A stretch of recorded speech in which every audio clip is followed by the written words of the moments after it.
देखिए, प्रधानमंत्री मोदी की लीडरशिप में भारत ने जिस तरह से पाकिस्तान को ठोका, घर में घुसकर ठोका, जब चाहा जहां चाहा वहां ठोका, और इसकी चर्चा दुनिया भर में।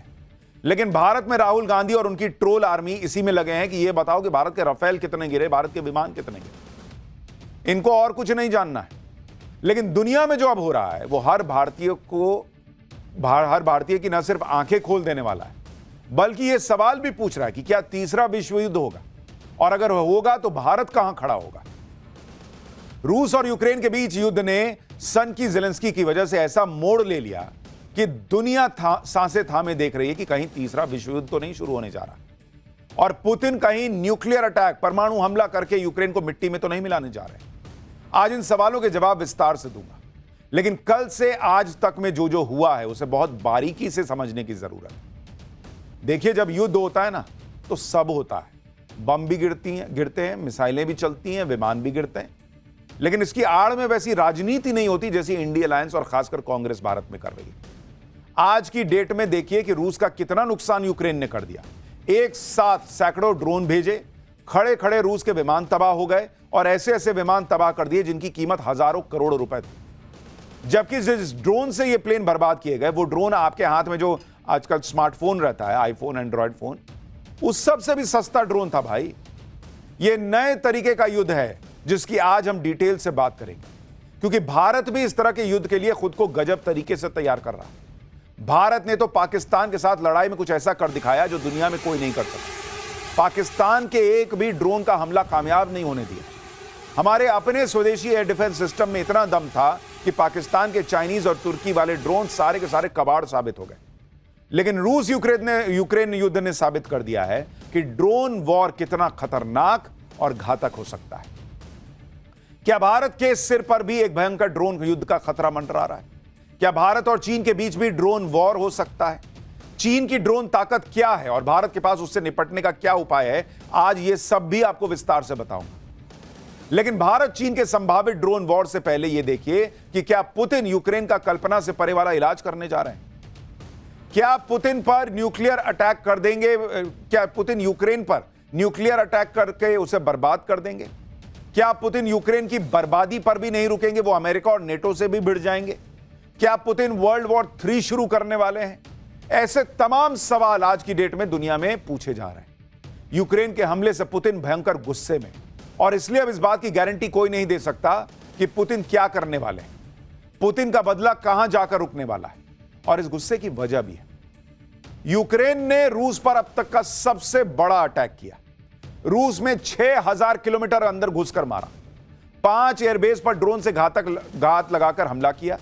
रूस के 41 फाइटर जेट, 41 फाइटर जेट तबाह कर दिए, 34% बॉम्बर्स फ्लीट को तबाह कर दिया। रूस को करीब 60,000 करोड़ रुपए का नुकसान हुआ है, कहा जा रहा है। यूक्रेन के सीक्रेट और सरप्राइज हमले में रूस के 12 सैनिक भी मारे गए हैं, यह भी कहा जा रहा है।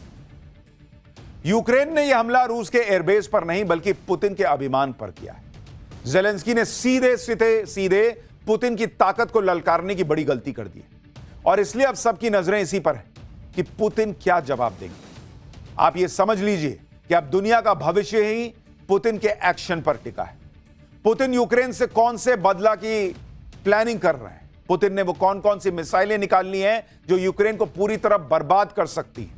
यूक्रेन से बातचीत के बीच ज़ेलेंस्की ने रूस पर हमला क्यों किया? क्या ट्रंप को इस हमले के बारे में नहीं पता था? क्या पुतिन यूक्रेन के साथ साथ नेटो से भी इस हमले का बदला लेंगे? भारत और चीन की ड्रोन पावर की बात करना भी आज क्यों जरूरी है? चीन क्या तैयारी किए बैठा है भारत के खिलाफ? आज सब आपको बताऊंगा। लेकिन पहले आप रूस यूक्रेन के युद्ध पर भड़की नई चिंगारी का एक ट्रेलर देख लीजिए जो दुनिया के लिए बड़ा खतरा बन सकती है।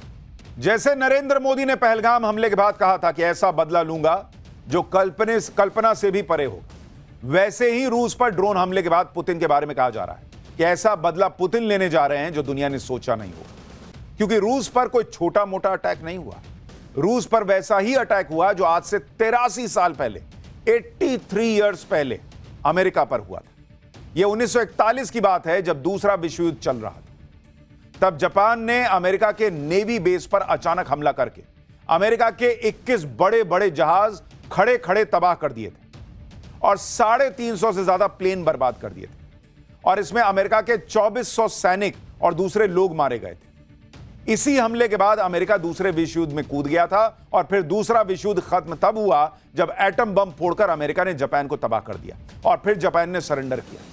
इस इतिहास को याद करके यही कहा जा रहा है कि यूक्रेन ने रूस पर जो हमला किया है वो पर्ल हार्बर जैसे हमले की तरह है, क्योंकि रूस के भी एक से बढ़कर एक जबरदस्त फाइटर प्लेन यूक्रेन ने ड्रोन हमले से तबाह की। और इसी के बाद सवाल पूछा जा रहा है कि क्या जैसे पर्ल हार्बर हमले के बाद वर्ल्ड वॉर 2 में अमेरिका घुस गया था, वैसे ही अब वर्ल्ड वॉर 3 शुरू होगा क्या पुतिन भी इस जंग को वैसे ही एटम बॉम्ब तक लेकर जाएंगे जैसे दूसरे विश्व युद्ध में अमेरिका ने कर दिया था? परमाणु हमले की चर्चा इसलिए भी तेज हो गई है क्योंकि रूस में इस वक्त मिलिट्री मूवमेंट के वीडियो वायरल हो रहे हैं।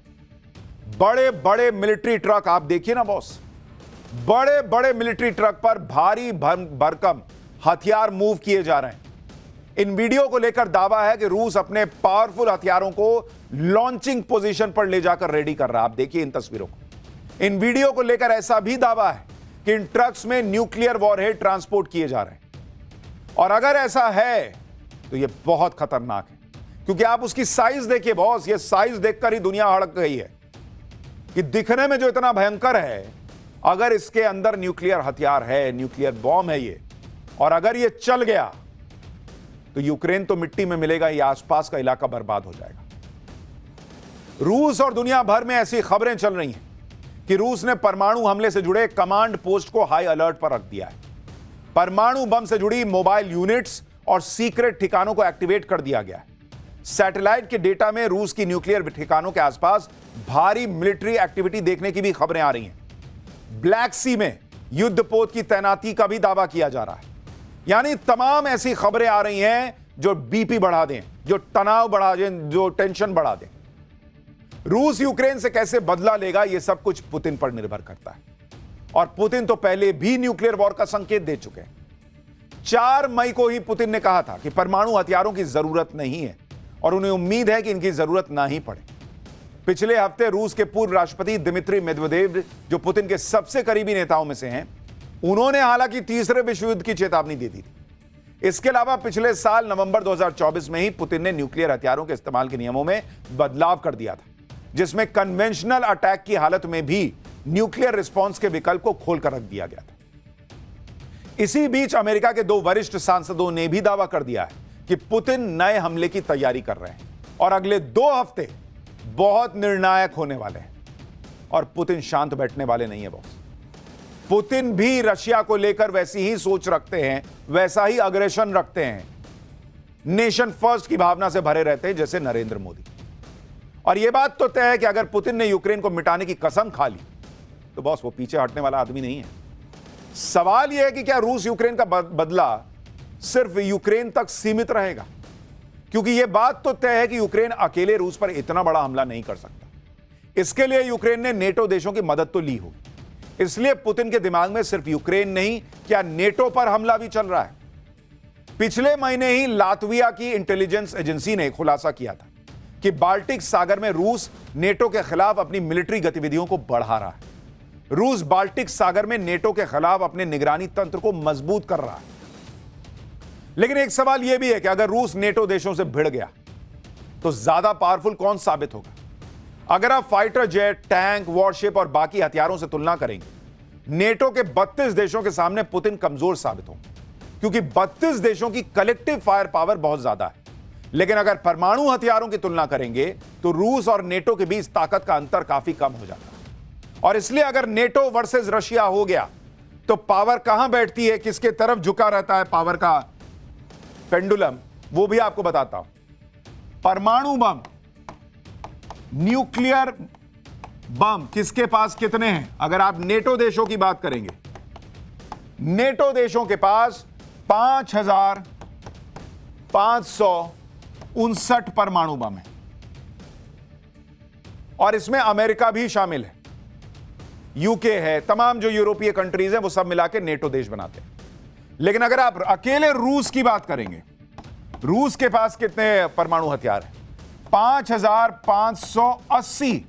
यानी अकेले रूस के पास 32 देशों के पास मिलाकर जितना परमाणु बम है उससे ज्यादा परमाणु बम मौजूद है। इसलिए कोई रशिया को धमकी ना दे कि भाई हम तुमको मार देंगे और तुम हमको मार दोगे। यह हिसाब नहीं चलेगा। रशिया ज्यादा पावरफुल है इन 32 देशों से मिला के, लेकिन परमाणु बम 5000 की जरूरत थोड़ी पड़ती। एक दो में ही ऐसा हाहाकार मचता है कि बाकी तो धरे रह जाते। आप यह भी देखिए कि एक तरफ तो यूक्रेन और रूस के बीच जंग अपने सबसे भीषण दौर में पहुंच चुकी है, दूसरी तरफ रूस और यूक्रेन में बातचीत भी चल रही है। तुर्की में दोनों देशों के प्रतिनिधियों के बीच दूसरे राउंड की बातचीत हुई है। हालांकि बातचीत को लेकर पहले ही किसी को बहुत ज्यादा उम्मीद थी नहीं, और अब यूक्रेन के नए हमले के बाद तो ये उम्मीदें और कम हो गई, क्योंकि बातचीत के बीच भी दोनों देश एक दूसरे पर ताबड़तोड़ हमले कर रहे हैं। भाई एक तरफ तुम थपड़िया रहे हो, मार रहे हो, और दूसरी तरफ कह रहे हो कि हम बात कर लेते हैं, दोस्त, हम दोस्त हैं। कौन बात के दोस्त? रविवार को रूस ने भी यूक्रेन पर सबसे बड़ा ड्रोन अटैक किया था। रूस ने 472 ड्रोन से यूक्रेन पर हमला किया। हाल ही में दोनों देशों के वरिष्ठ अधिकारी खुद ये मान चुके हैं कि बातचीत से बहुत कुछ हासिल होने वाला है नहीं। रूस को लेकर यह कहा जा रहा है कि वो जानबूझकर बातचीत की शर्तों को टाल रहा है ताकि उसे युद्ध में फिर से ताकत जुटाने का मौका मिल जाए। दूसरी तरफ जेलेंस्की का तर्क यह है कि रूस पर भयंकर हमला उसे बातचीत की टेबल पर आने को मजबूर कर देगा। रूस और यूक्रेन युद्ध जिस तरह से भड़क गया है, उससे डोनाल्ड ट्रंप की भी बड़ी छीछालेदर हो गई। कहां डोनाल्ड ट्रंप दावा कर रहे थे कि वो रूस यूक्रेन का युद्ध रुकवा देंगे एक दिन में, जिस दिन सत्ता में आएंगे एक दिन में। ये जेलेंस्की, सन की जेलेंस्की गया था वहां, व्हाइट हाउस में बेइज्जती करा के भी आया था, करके भी आया था। और आज देखिए कहां हालात ये हो गए कि रूस यूक्रेन एक दूसरे को मिट्टी में मिला देने पर उतारू हो गए, और ये जो दुनिया में सीज फायर के स्वघोषित फर्जी मसीहा बने घूम रहे हैं डोनाल्ड ट्रंप, इनसे कुछ नहीं हो पा रहा। ये वही डोनाल्ड ट्रंप है जो बार बार कह रहे हैं कि उन्होंने भारत पाकिस्तान का युद्ध रुकवा दिया। तो रुकवाओ ना भाई, रुकवाओ, जाओ यूक्रेन रूस का रुकवाओ। वो नहीं रुक रहा है तुमसे। भारत पाकिस्तान भी इनसे नहीं रुका था, वो भारत और पाकिस्तान ने आपस में तय करके रोका था, और भारत ने पाकिस्तान को एक मौका दिया था कि जाओ छोड़ रहे हैं, लेकिन अगली बार बहुत मारेंगे। बीच में भाई साहब कूद गए कि ना हमने रुकवा दिया। जिसके कहने पर यूक्रेन जैसा मामूली सा चुन्नू सा देश नहीं मान रहा, उसके दावे पे कोई कैसे भरोसा करेगा कि उसने भारत पाकिस्तान के बीच सीज फायर करवाया है? आप यह भी ध्यान दीजिए कि यह वही ट्रंप है जो कुछ महीने पहले यूक्रेन के राष्ट्रपति जेलेंस्की को अपने यहां बुलाकर बेइज्जत करने की कोशिश कर रहे थे। व्हाइट हाउस में जेलेंस्की को बुलाकर ट्रंप ने खूब बहसबाजी भी हुई थी वहां पर। ट्रंप ने यहां तक जेलेंस्की से कह दिया था कि you don't have cards. Trump के लोग जेलेंस्की से कह रहे थे कि जेलेंस्की को पुतिन से बातचीत करनी ही होगी, क्योंकि जेलेंस्की के पास अब कोई रास्ता नहीं बचा। पुतिन से बातचीत के लिए मान जाओ, क्योंकि पुतिन हार नहीं सकते, रूस से लड़ना बेकार है। ट्रंप ये मानकर बैठे थे कि जेलेंस्की तो युद्ध हार चुके हैं, लेकिन जेलेंस्की वो कम जिद्दी आदमी थोड़ी, वो तो अपना देश बर्बाद कर ही रहा, दुनिया बर्बाद करा के मारेगा। उसने भी ट्रंप की सारी अकड़ एक झटके में निकाल दी और दुनिया को दिखा दिया कि पुतिन के सामने अब भी वो मैदान में। रूस पर इतना बड़ा हमला करके जेलेंस्की ने पुतिन के साथ साथ ट्रंप को भी बहुत बड़ा मैसेज दे दिया कि ट्रंप अपना ज्ञान अपने पास रखे। आप एक बार वो तस्वीरें याद कीजिए कि कैसे वहां पर झड़प हुई थी, एक बार याद दिलाता हूं, उसके बाद आपको दिखाता हूं कि कैसे दुनिया ट्रंप पर हंस रही है और अब रशिया कौन से हथियार निकालने जा रहा है। You have to be thankful. You don't have the cards. You're buried there. Your people are dying. You're running low on soldiers. Listen, you're running low on soldiers. It would be a damn good thing. And then you tell us, I don't want a ceasefire. I don't want a ceasefire. लेकिन Zelensky ने Trump और Putin दोनों को एक साथ निपटा दिया। Ukraine ने रूस पर जो अटैक किया वो रूस पर हुआ अब तक का सबसे बड़ा अटैक, जिसमें यूक्रेन ने 6000 किलोमीटर से भी ज्यादा अंदर तक रूस में घुसकर उसके 5 एयरबेस तबाह करने का दावा किया है। जिन एयरबेसेस पर अटैक हुआ आपको उनके बारे में भी बता देता हूं। यूक्रेन बॉर्डर से रूस का अमूर एयरबेस 6000 किलोमीटर दूर है। बेलाया एयरबेस 4300 किलोमीटर दूर है। ओलेनिया एयरबेस ये 2000 किलोमीटर दूर है। इवानोवा एयरबेस जो 900 किलोमीटर दूर है, और डाइगिलेवो एयरबेस करीब 700 किलोमीटर दूर है। यूक्रेन के बॉर्डर से इन 5 रूसी एयरबेस की लोकेशन एक मकड़ी का जाल जैसा बनाती है, इसलिए यूक्रेन ने इस ऑपरेशन का नाम भी स्पाइडर वेब दिया है।